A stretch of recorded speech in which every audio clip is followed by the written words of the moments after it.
Hey, this is Brian with King Grizzly. I wanted to share some thoughts around the subject regarding WordPress development, which have been helpful to me lately as a designer and developer, but I think would be helpful for anybody responsible for a WordPress site, especially from like a performance, liability, longevity perspective. Well, the subject is really single job versus multi-job plugins, or at least that's what I'm calling it. So by way of example, we've got Elementor, which is a popular visual builder, which we really like. We're heavily integrated into. There are popular add-ons, plugin suites and here's one, essential add-ons. It comes with a lot of widgets, right, that extend the functionality of the website. And we're all familiar with these. This one here has, 21 content widgets, and it's neat stuff, right?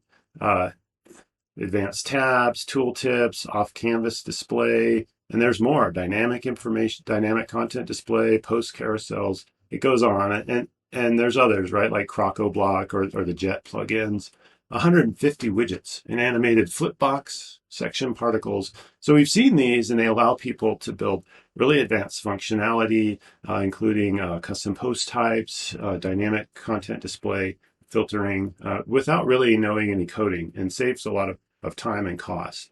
Extras is another one I like. I especially like how it lets me skin posts, right? So the default Elementor post grid will allow me to show some basics, right? Like a image, title, description, maybe some metadata, but that's about it. But what if I want to build a real estate listing that shows multiple photos or a house price or an address, right? Well, this will allow me to make template skins that do that and then let me query them and display them. However, some of these plugins come with what I would say are some trade-offs in terms of performance and also just sort of like a liability.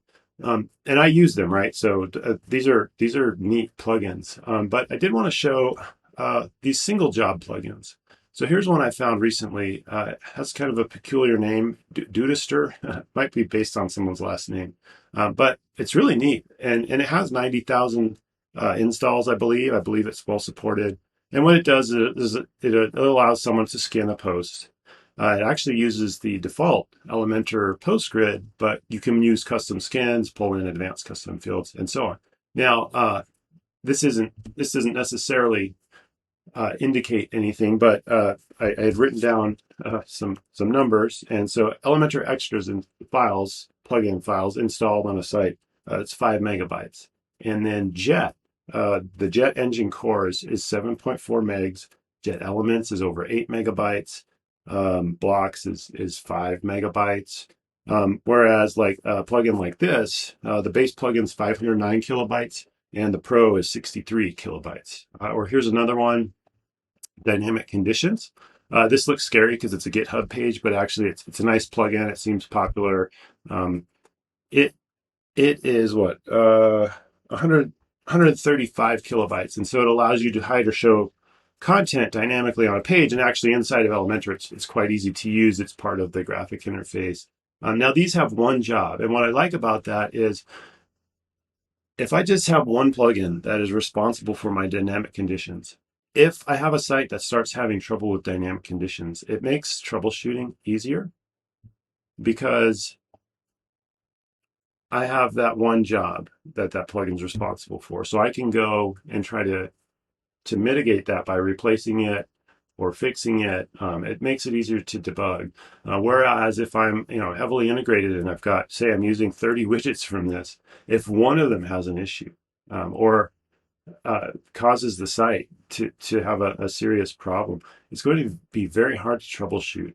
So it's just something to keep in mind. I'm leaning much more towards that because I'm trying to build sites that are much more performant and reduce reliance on things like section particles, right? Because typically features like that are sort of gimmicks, and using a builder like Elementor, you can already use animation and absolute positioning, which has a higher performance overhead from a script basis and so on.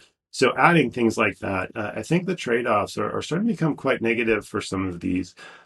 So for what it's worth, think about plugins in terms of single job versus multi-job, and maybe see if you can break them out that way on your sites. You may end up with some extra plugins. But if you're careful about killing off things you really probably don't need, then it may not be so bad. I'm curious how that strikes other people.